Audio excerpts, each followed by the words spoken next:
નમસ્તે વિદ્યાર્થી મિત્રો, આજે આપણે ધોરણ 12 ભૂગોળના પાઠ 5 પરિવહનમાં ભારતીય જળમાર્ગો એના વિશે ચર્ચા કરવાની છે. આના અગાઉના વિડીયોમાં આપણે વિશ્વના જળમાર્ગો છે એના વિશે ચર્ચા કરેલી છે. તો આ વિડીયોમાં આપણે જે ભારતીય જળમાર્ગોના આંતરિક જે જળમાર્ગો છે એ 5 પ્રકારના જળમાર્ગો છે એના વિશે સમજૂતી મેળવીએ. તો સૌ પ્રથમ ભારતીય આંતરિક જળમાર્ગો છે એના વિશે સમજૂતી મેળવીએ. તો ભારતમાં આંતરિક જળમાર્ગ છે એનો સૌથી વધુ વિકાસ ભારતના ઉત્તર પ્રદેશ, પશ્ચિમ બંગાળ, બિહાર અને અસમ રાજ્યોમાં જોવા મળે છે. હવે વિદ્યાર્થી મિત્રો, પહેલાં તો ભારતના આંતરિક જળમાર્ગો એટલે કે આંતરિક જળમાર્ગો એના વિશે સમજૂતી મેળવીએ. આંતરિક જળમાર્ગો એટલે દરિયા સિવાયના નહેરો છે, સરોવરો છે, નદીઓ છે, એની ઉપર થતા જે જળ પરિવહનને આંતરિક જળમાર્ગો કહેવાય. ખાસ યાદ રાખશો, આંતરિક જળમાર્ગો એટલે શું? તો દરિયા સિવાયના શેમાં?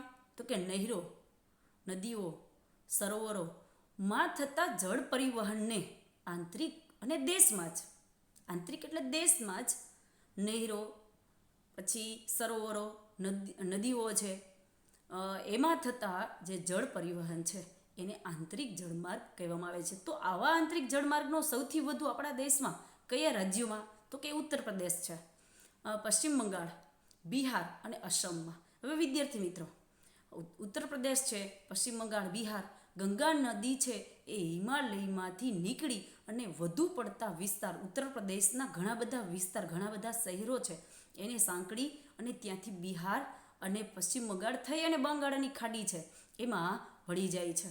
તો સ્વાભાવિક છે કે ત્યાં એ રાજ્યોમાં આંતરિક જળમાર્ગ છે એના માટે ઉપયોગી હોઈ શકે. ત્યારબાદ જે બ્રહ્મપુત્રા નદી છે એ પણ આપણે આગળ તિબેટ છે એમાંથી થઈ અને અરુણાચલ પ્રદેશ થઈ અસમમાં, અસમ છે એમાંથી પશ્ચિમ બંગાળમાંથી થઈ અને બંગાળની ખાડી છે એમાં ભળે છે. તો એ રીતે અસમ અને પશ્ચિમ બંગાળ બેમાં બ્રહ્મપુત્રા નદી છે એનો પ્રવાહ છે, જ્યારે ગંગા નદી છે એનો ઉત્તર પ્રદેશ, બિહાર છે, પશ્ચિમ બંગાળ છે એમાં એનો પ્રવાહ છે. એટલા માટે સ્વાભાવિક કહી શકાય કે ત્યાં એ રાજ્યોમાં આંતરિક જળમાર્ગ છે એને સૌથી વધુ વિકાસ હોઈ શકે છે. તો કેટલા કિલોમીટરની લંબાઈના આંતરિક જળમાર્ગ ભારતમાં આવેલા છે? તો કે 14,477 કિલોમીટર લંબાઈના આંતરિક જળમાર્ગ છે એ ભારતમાં આવેલા છે. કેટલા કિલોમીટરના? તો કે 14,400, જે દેશના જ અંદરના ભાગોમાં નહેરો, નદીઓ છે, સરોવરો છે એના દ્વારા આંતરિક જે ચીજવસ્તુઓ છે એની હેરફેર છે એ શક્ય બની શકે છે. અહીંયા દરિયાઈ પરિવહનનો નથી આપણે લેવાનું, ખાસ યાદ રાખશો. દેશના અંદરના જ ભાગો છે એમાંના જે નહેરો છે, સરોવરો છે, નદીઓ છે એમાં જળ પરિવહન થાય છે. એમાંથી 14,477 કિલોમીટરનો લાંબો આંતરિક જળમાર્ગ છે એમાંથી 10,027 કિલોમીટર લંબાઈના છે એ નદીઓ પર અને 4,438 કિલોમીટરની લંબાઈનો જે જળમાર્ગ છે એ છે નહેરો માટે ઉપયોગી છે, એની સાથે સંકળાયેલા છે. અને મુખ્ય આંતરિક જળમાર્ગો છે એ હવે પછી આપણે જોઈએ. તો ભારતના મુખ્ય આંતરિક જળમાર્ગો છે એ 5 વિભાગમાં વહેંચાયેલા છે. એક રાષ્ટ્રીય જળમાર્ગ 1, રાષ્ટ્રીય જળમાર્ગ 2, રાષ્ટ્રીય જળમાર્ગ 3, રાષ્ટ્રીય જળમાર્ગ 4 અને રાષ્ટ્રીય જળમાર્ગ 5. આવા 5 આંતરિક જળમાર્ગો છે એને મુખ્ય 5 વિભાગમાં વહેંચાયેલા છે, જેને આપણે નકશા દ્વારા કેટલા કિલોમીટર લંબાઈના છે, કયા નદી ઉપર કે સરોવર કે નહેરો ઉપર છે એનું એક પછી એક નકશાના વિગત દ્વારા આપણે સમજવાનો પ્રયત્ન કરીશું આગળ.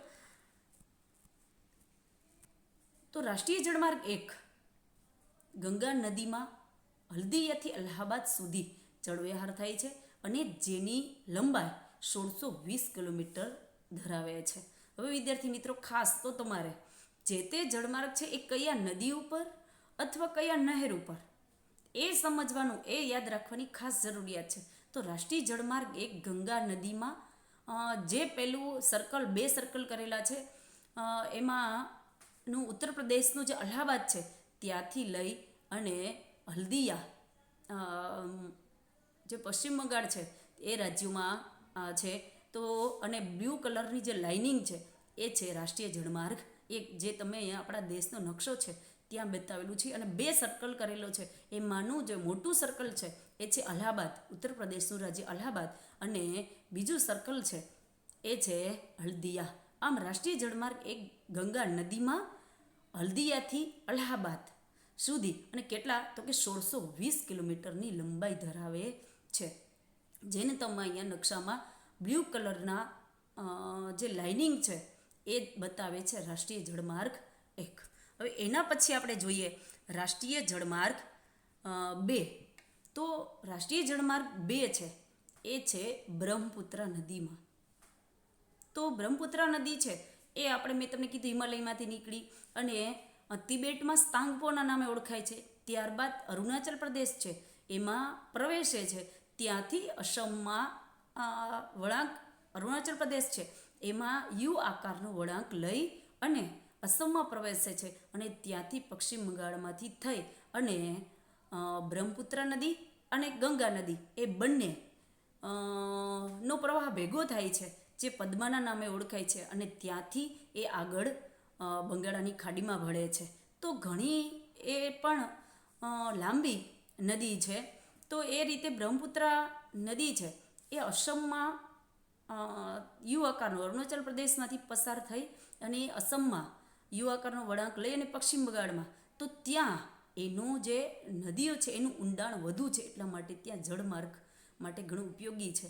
તો બ્રહ્મપુત્રા નદી છે એ તમે જોઈ શકો છો, એ પણ બ્લુ લાઇનિંગ અહીંયા આપણે તમે સ્ક્રીન ઉપર નકશામાં જોઈ શકો છો. અને એમાં ધબુરીથી સાદિયા, હકીકતમાં નાદિયા છે પણ આપણે અહીંયા સાદિયા એવી રીતે લખેલું છે, તમે જોઈ શકો છો. અસમનું છે જે નાદિયા અને આગળ પશ્ચિમ બંગાળ છે એનું ધબુરી, તેની ઉપર 891 કિલોમીટરનો આ જળમાર્ગ છે એ લંબાઈ ધરાવે છે. એ રાષ્ટ્રીય જળમાર્ગ 2 બ્રહ્મપુત્રા નદી. અને આ તમે ખાસ વિદ્યાર્થી, પશ્ચિમ બંગાળનો જે રાજ્ય છે એનો નકશો ધબુરી છે એ ક્યાં આવેલું છે? એ છે પશ્ચિમ બંગાળનું વિસ્તાર છે ત્યાં. અને ઉપર તમે જોઈ શકો છો અસમના જે સાદિયા એટલે કે નાદિયા સુધીનો જળમાર્ગ 891 કિલોમીટરનો લંબાઈ ધરાવે છે. એ દેશનો નકશો નથી, વિચારશો ખાસ. અહીંયા જે નકશો તમારી સ્ક્રીનમાં છે એ 2 ખાસ કરીને જે ધબુરી છે એ વિસ્તાર છે પશ્ચિમ બંગાળનો, અને આગળ છે એ 7 સિસ્ટર જે અસમની 7 બહેનો, એમાંના અસમમાં રહેલું જે બીજું સર્કલ કરેલું છે સાદિયા, ત્યાં સુધીનો લંબાયેલો રાષ્ટ્રીય જળમાર્ગ 2 891 કિલોમીટરનો રાષ્ટ્રીય જળમાર્ગ 2 છે. એના પછીનો રાષ્ટ્રીય જળમાર્ગ 3 જે નહેરો ઉપર કાર્યરત છે. અને ક્યાં, કયા રાજ્યમાં? તો કે કેરળ રાજ્યમાં. નહેરો ઉદ્યોગ મંડળ નહેર અને ચંપાકાર કેનાલ તેમજ કોટાપટ્ટનમ નહેર જળમાર્ગ પૂરો પાડે છે. અને કેટલા કિલોમીટરનો છે? તો કે 250 કિલોમીટરનો રાષ્ટ્રીય જળમાર્ગ 3 છે. કયા રાજ્યમાં? તો કે કેરળ રાજ્યમાં ઉદ્યોગ મંડળ નહેર, ચંપાકાર કેનાલ અને કોટાપટ્ટનમ નહેર, આ ત્રણેય 2 નહેર અને ચંપાકાર કેનાલ એ 250 કિલોમીટરનો જળમાર્ગ છે એ પૂરો પાડે છે. અહીંયા તમે જોઈ શકો છો ઉપર છે એ કોટાપટ્ટનમ નહેર છે, સાવ ઉપર તમે જોઈ શકો છો. અને એની સાથે તમે નીચે 2 અહીંયા જે અર્ધ કાઉન્સ કરેલું છે એમાં તમે જોઈ શકો છો ઉદ્યોગ મંડળ નહેર અને ચંપાકાર કેનાલ, એ બંને પણ તમે અહીંયા સ્ક્રીન ઉપર જોઈ શકો છો. ઉપર કોટાપુરમ એવી રીતે છે, પટ્ટનમને બદલે કોટાપુરમ.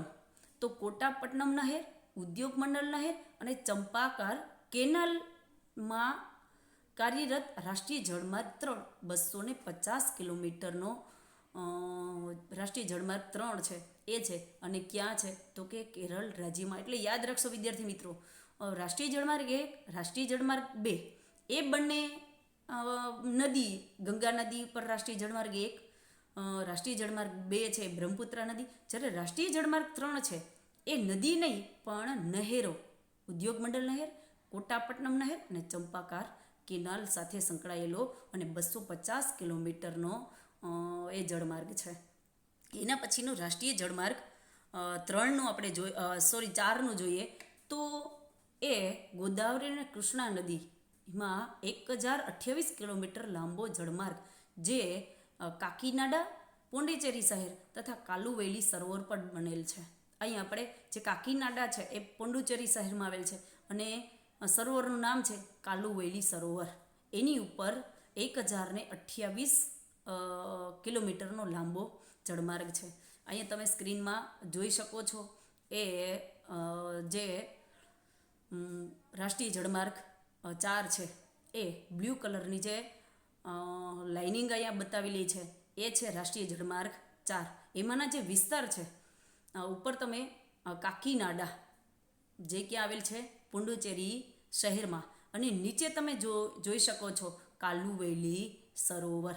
હવે એમાં એની લંબાઈનો 1028 કિલોમીટર લાંબો જળમાર્ગ છે એ રાષ્ટ્રીય જળમાર્ગ 4 છે.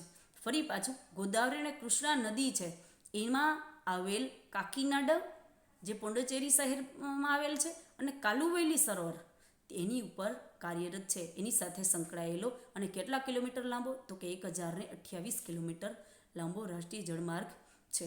હવે ખાસ કૃષ્ણા અને કાવેરી અને ગોદાવરી આ 3 દક્ષિણ ભારતની નદીઓ છે. એમાં ગોદાવરી નદી છે એને તો દક્ષિણ ભારતની દક્ષિણી ગંગા તરીકે ઓળખવામાં આવે છે કેમ કે એ દક્ષિણ ભારતની જે નદીઓ છે એમાંની સૌથી લાંબી નદી હોય તો એ ગોદાવરી નદી છે. તો ગોદાવરી અને કૃષ્ણા નદીના જે કાકીનાડા સરોવર અને કાલુવેલી સરોવર પર 1028 કિલોમીટરનો લાંબો જળમાર્ગ એ રાષ્ટ્રીય જળમાર્ગ 4 એ આવેલો છે. ત્યારબાદ રાષ્ટ્રીય જળમાર્ગ 5 એનું આપણે જોઈએ તો કયા નદી તો કે ઓરિસ્સાના બ્રહ્મણી નદીના તાલચર ધમારા નહેર અને સરબતિયા ધમારા જળમાર્ગ જે 585 કિલોમીટરની લંબાઈ ધરાવે છે. અહીં તમે જોઈ શકો છો ઉપર સ્ક્રીનમાં અહીંયા જે તાલચર છે બ્લુ કલરની લાઇનિંગવાળો જે છે એ છે રાષ્ટ્રીય જળમાર્ગ 5 જે તાલચર ધમારા અને છરબતિયા ધમારા એ જળમાર્ગ તમે અહીંયા જોઈ શકો છો. આગળના 3 રાઉન્ડ કરેલું છે એમાંનું પહેલું રાઉન્ડ છે એ છે તાલચર, એના પછીનું છે છરબતિયા અને છેલ્લે છે એ છે ધમારા. તો તાલચર ધમારા નહેર અને છરબતિયા ધમારા નહેરની સાથે સંકળાયેલો જળમાર્ગ 5 585 કિલોમીટરની લંબાઈ ધરાવે છે. અને કયા નદી પર વિદ્યાર્થી મિત્રો?